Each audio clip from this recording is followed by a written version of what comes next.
Agora vamos jogar jogo de PS3 GTA 4. Ui, vamos ensinar algumas manhas de GTA. Como vocês podem ver, vocês têm que levantar o telefone dele e botar o número da manha.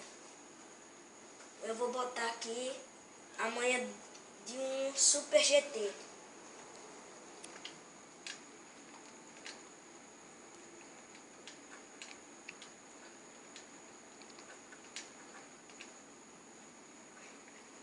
Aí quando você acabar, aqui merda. Quando você acabar, você bota o número. Aqui é de uma manha de um carro Super GT. Quando você acabar, ele vai aparecer lá naquele negócio azul ali de ligar. Ele já vai ficar nele mesmo. Você aperta X. Você espera um momento. Vai estar lá. Chat e tal. Ah, que droga, não apareceu. Se não aparecer, não tem problema. Aqui, apareceu. Ah, vagabundo. Derrubou. Como vocês podem ver aqui, o Super GT. Mas também tem outras várias manhas. Só você pegar o telefone. Para você ligar, se você também tem dúvidas em ligar o farol, é só segurar em bolinha. Você pode ver que tem muitas variedades. Vou botar outra manha aqui de uma moto.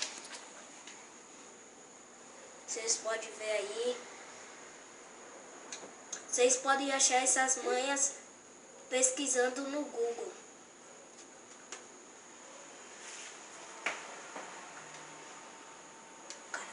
O cara roubou meu carro, cara.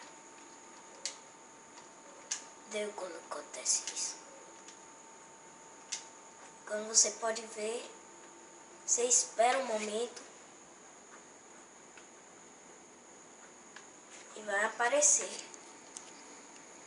Como é esse caso, esse é uma moto.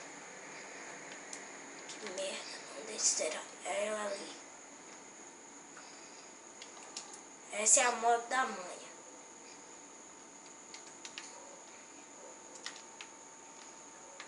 Também tem outras várias manhas, variedades de manhas. De recarregar vida, despistar polícias, várias. Só você pesquisar no Google. Pois, galerinha, hoje foi mais um recado do mundo do Gami. Fique ligado. Valeu.